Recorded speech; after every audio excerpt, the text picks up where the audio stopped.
मध्यम मार्ग YouTube channel में मैं डॉक्टर पुष्पा कामड़े आप सबका स्वागत करती हूँ। आज मैं आपको सिद्धार्थ गौतम से भगवान बुद्ध की यात्रा में बुद्ध की शिक्षा में अस्थायी तत्व के 3 आधारभूत लक्ष्य हैं। पहला है परिवर्तन, दूसरा है अवास्तविकता और तीसरा है दुख कष्ट। जीवन जीने के लिए इनका ज्ञान होना आवश्यक है। इनको जानने के बाद कष्टों से, दुखों से मुक्ति मिल सकती है। इन तीनों तथ्यों को जानेंगे। इन तीनों तथ्यों के बारे में एक एक करके जानेंगे। पिछली वीडियो में कारण एवं प्रभाव के सिद्धांत को जाना था। सिद्धार्थ गौतम से भगवान बुद्ध की यात्रा शुरू करते हैं। बुद्ध कहते हैं संसार में सब कुछ अनित्य है, हमेशा के लिए कुछ नहीं है। बुद्ध सिखाते हैं कि अनित्य का संबंध निरंतर परिवर्तन से है। यह बुद्ध की शिक्षा में एक महत्वपूर्ण संकल्पना है। अस्तित्व के 3 आधारभूत तथ्य हैं। पहला है परिवर्तन, दूसरा है अनित्य और तीसरा है दुख कष्ट। अस्तित्व को समझने के लिए पहले 3 आधारभूत तथ्यों को समझना होगा। परिवर्तन, अनित्य और दुख एक दूसरे से जुड़े हैं। यह मानव जीवन में अपनी विशेषता का निर्माण करते हैं। इनके ज्ञान के बिना कोई अंतर्दृष्टि प्राप्त नहीं हो सकती। इन तीनों तथ्यों के माध्यम से हम चीज़ों को जैसी है वैसा देख सकते हैं। बुद्ध सिखाते हैं कि दुख और अनित्य को समझने के लिए अस्तित्व का ज्ञान होना चाहिए। परिवर्तन का ज्ञान ही दुख के, कष्टों के घाव को भरता है। परिवर्तन से ही जाना जाता है कोई भी चीज़ स्थायी नहीं है। अस्तित्व और परिवर्तन बुद्ध की शिक्षा की अनिवार्य संकल्पना है। बुद्ध कहते हैं कि इस ब्रह्मांड में कोई भी चीज़ स्थिर नहीं है।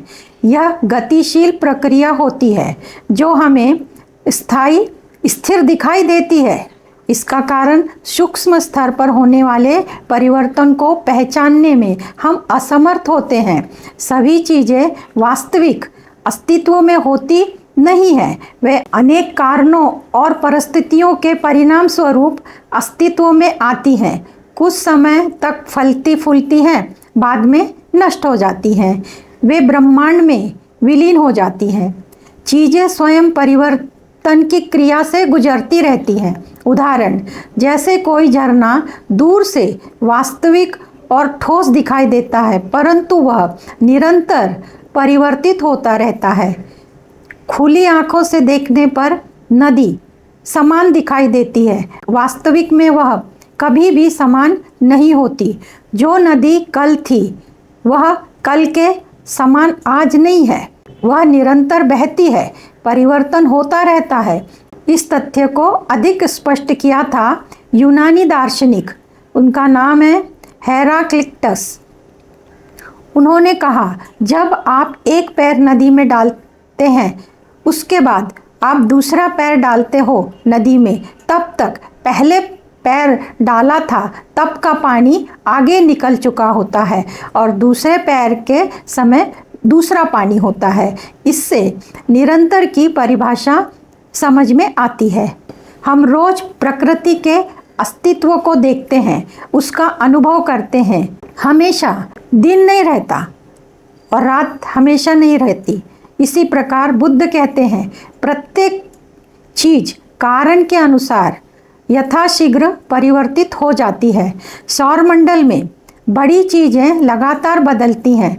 परिवर्तन अत्यंत धीमे गति से होता है, जैसे पर्वत, ग्रह, ब्रह्मांड जैसे कुछ भौतिक तत्व लंबे समय तक भौतिक रूप में दिखाई देते हैं, फिर भी आखिर में निरंतर की प्रक्रिया में परिवर्तन होता रहता है। इनमें कम होने की या घटने की क्रिया होती रहती है। इनके स्वरूप में परिवर्तन होता रहता है। एक दिन उनका अस्तित्व समाप्त हो जाता है। सभी पौधे अस्थायी हैं क्योंकि वे उगते हैं, बड़े होते हैं, सूख जाते हैं और नष्ट हो जाते हैं। दृश्य जगत में सभी चीज़ें अस्थायी हैं। हमें लगता है ये हमेशा के लिए है, हमेशा के लिए बनी है, परंतु ये कभी न कभी नष्ट होती ही है। वर्तमान समय में हम स्थायित्व लाने का प्रयास करते हैं और बुद्ध हमें सिखाते हैं कि प्रत्येक चीज़ निरंतर बदलती रहती है, अस्तित्व सदैव प्रवाहमान है। किसी सामान्य व्यक्ति को दैनिक जीवन में होने वाले परिवर्तन को समझ पाना मुश्किल होता है। जब जीवन अच्छा होता है तब हम यह मान लेते हैं कि जीवन हमेशा अच्छा ही बना रहेगा। हमारे पूरे जीवन काल में चीज़ें, व्यक्तियों, स्थानों, इनके प्रति अधिक लालसा बढ़ जाती है। हम चाहते हैं ये सब हमेशा के लिए हमारे पास रहे। बुद्ध अस्तित्व की समस्या के विषय में अत्यंत सरल विधि से बताते हैं। बुद्ध कहते हैं कि मनुष्य का प्रकृति पर कोई नियंत्रण नहीं होता, ना ही वे जीवन की 5 प्रक्रिया को रोक सकते हैं, जैसे वृद्ध होना, बीमार पड़ना, मृत्यु का होना, क्षय होना और देहावसान को भी परिवर्तित कर सकते हैं। कोई भी व्यक्ति इन 5 अस्थायी पक्षों से बच नहीं सकता। हमारे अवचेतन मन में हमेशा नित्य रहने की भावना गहराई में बैठी हुई है कि हम अपने टूटे दांत, झुर्रियाँ वाली त्वचा, खराब नाखून, सफ़ेद बाल, झुकी हुई पीठ, कमज़ोर आँखें, बहरे कान, टूटती हड्डियाँ, इनके नित्य रखने के लिए और इस नश्वर शरीर में अनेक उत्पन्न हुई समस्या को ठीक कराते हैं, इलाज कराते हैं। हमारी भावनाएं, हमारे विचार, हमारी मान्यताएं, हमारी स्मृतियाँ सभी हर पल बदलती रहती है। ये सब परिवर्तनशील है।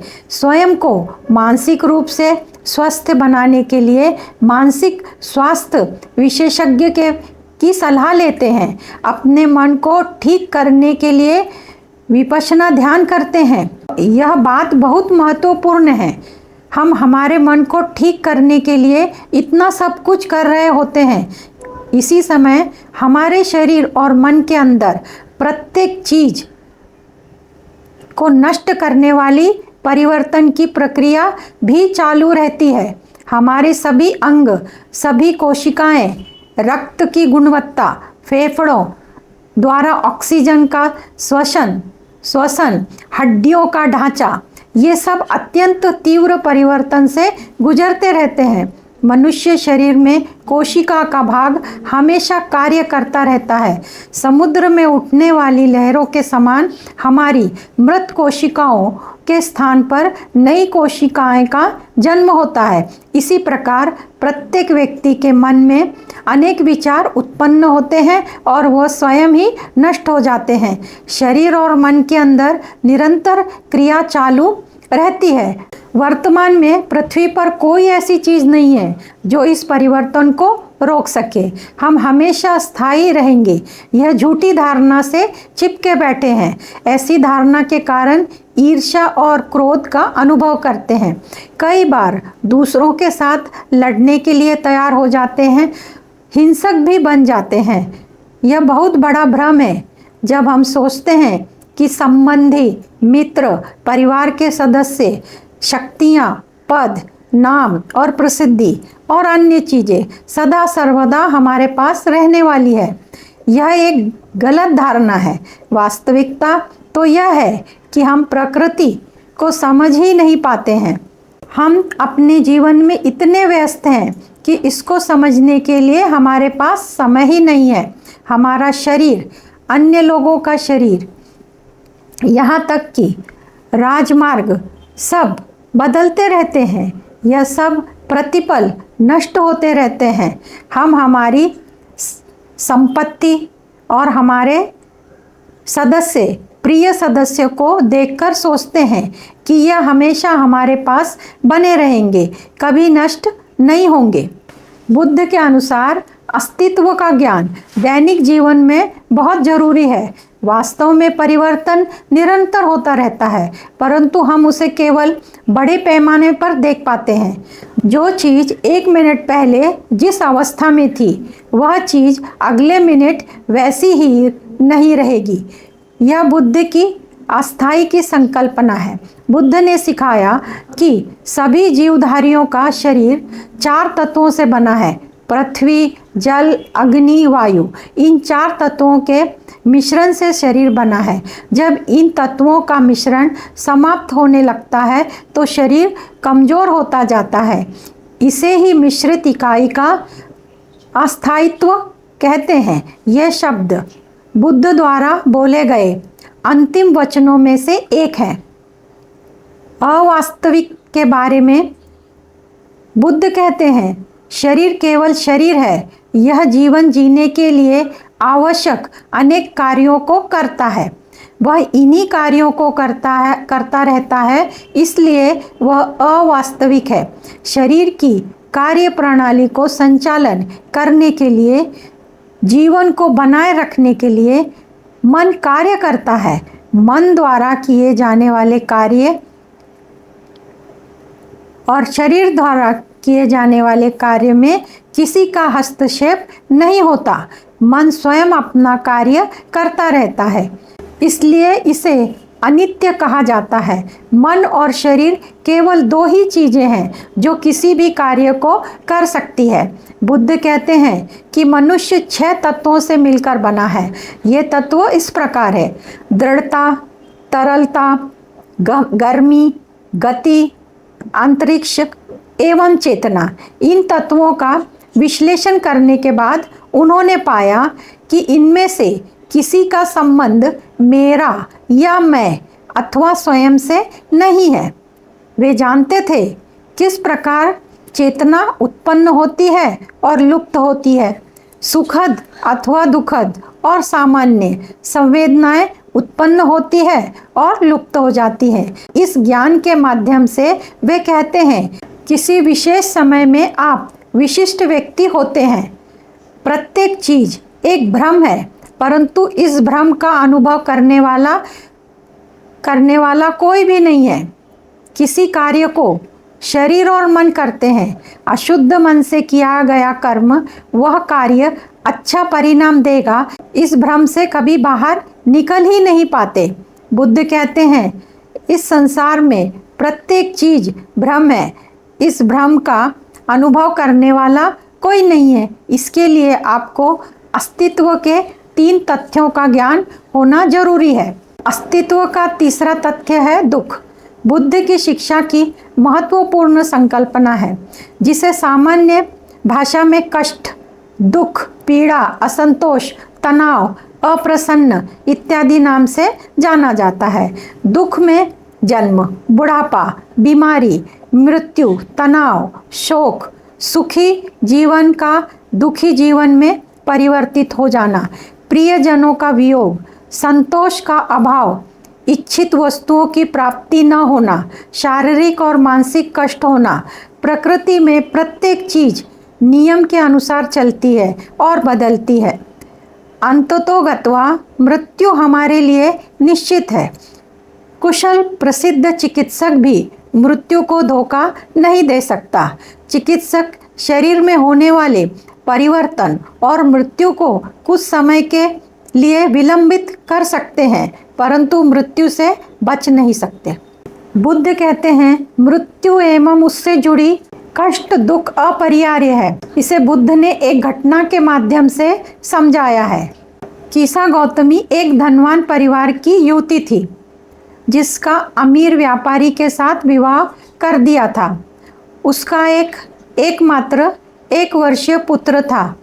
वह बीमार होकर अचानक मर गया तो कीसा गौतमी दुख में डूब गई। वह अपने पुत्र की लाश को घर घर जाकर सभी से कहने लगी, इसे जीवित कीजिए। कोई भी व्यक्ति उसकी सहायता नहीं कर सकता था।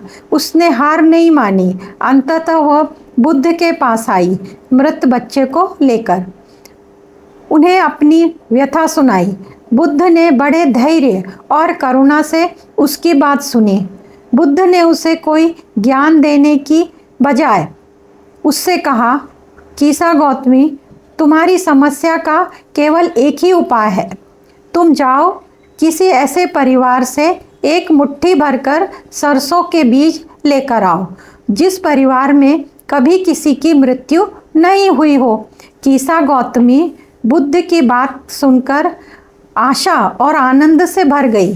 और नगर में ऐसा परिवार खोजने लगी। परंतु शीघ्र ही उसे पता चला कि जिन परिवारों में वो गई थी वहाँ किसी न किसी की मृत्यु अवश्य हुई थी।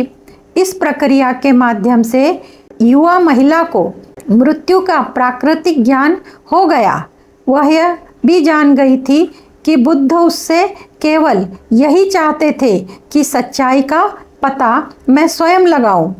दुख जीवन का एकमात्र भाग है और मृत्यु हम सबके पास आती है। एक बार जब कीसा गौतमी ने इस तथ्य को स्वीकार लिया कि मृत्यु अपरिहार्य है तो उसने अपना शौक त्याग दिया, अपने बच्चे के शव को लेकर कहीं दूर चली गई और बाद में बुद्ध के पास लौट कर आई और उनकी अनुयायी बन गई। इसी प्रकार जब हमें जीवन और मृत्यु का ज्ञान हो जाता है तो हम दुखद त्रासदायक घटनाओं का सामना कर सकते हैं। यह एक नैसर्गिक प्रक्रिया है। हम इस सत्य पर ध्यान के माध्यम से प्रवृत्तियों के कारण होने वाली हानि से बच सकते हैं या उसे कम कर सकते हैं और मैं अथवा मेरे इत्यादि की भावना को समझ सकते हैं। बुद्ध 3 प्रकार के दुख के बारे में बताते हैं। पहला कष्टों का दुख, दूसरा परिवर्तन का दुख, तीसरा सर्वव्यापी दुख। दुखों का दुख इसमें जन्म की पीड़ा, आयु वृद्धि, बीमारी, बुढ़ापा, इसके बाद मृत्यु, इसके साथ साथ हमारी दैनिक असुविधाएं जैसे भूख प्यास, इसमें बीमारी भी शामिल है। यदि ये सारे दूर हो जाए तो हमारा जीवन सुखी हो जाएगा। यदि हमारा स्थान सुरक्षित और सुविधाजनक हो तो हम उसे भी बदलना नहीं चाहते। हम सोचते हैं यह स्थायी है। यह स्थायी सोचते ही एक दिन दुख का कारण बन जाता है। व्यक्ति जन्म से मृत्यु तक का सामान बनाता रहता है, परंतु यह परिवर्तनशील है। हमारे जीवन में निरंतर परिवर्तन होता रहता है। नाते रिश्ते बनते टूटते हैं, पसंदीदा वस्त्र पुराने हो जाते हैं, ऑफिस में कोई नया आता है तभी एक वृद्ध वहाँ से चला जाता है। इन परिवर्तनों को स्वीकार करने में ही असमर्थ हैं। सोचते हैं हमेशा यही बना रहेगा, पर ऐसा नहीं होता। यह जीवन परिवर्तनशील है। जब ऐसा नहीं होता तब अक्सर चिड़चिड़ापन, क्रोध, भय का अनुभव करने लगते हैं। सुखों को खो देने का भय लगा रहता है। यह जीवन की अस्थिरता हमारे लिए कष्ट का कारण बनती है। जिस प्रसन्नता का वर्तमान में आनंद ले रहे हैं वह क्षणिक है, पलक झपकते ही पीड़ा का रूप धारण कर सकती है। उदाहरण, जब लोगों के विवाह के स्वागत समारोह में आनंद ले रहे होते हैं तब अचानक कोई आपदा आती है तो सारी खुशियां नष्ट हो जाती हैं। सुनामी, भूकंप के पीड़ित के साथ भी ऐसा ही कुछ हुआ होता है। बुद्ध की शिक्षा में अस्थायी तत्व की संकल्पना दुखों से, कष्टों से मुक्ति दिलाने का मार्ग बन सकती है। सिद्धार्थ गौतम से भगवान बुद्ध की यात्रा में आज इतना ही। आप सबका मंगल हो। आप सबने मुझे देखा सुना, इसके लिए आपको धन्यवाद। आप सब में स्थित दिव्य आत्मा को मेरा सत सत नमन। धन्यवाद।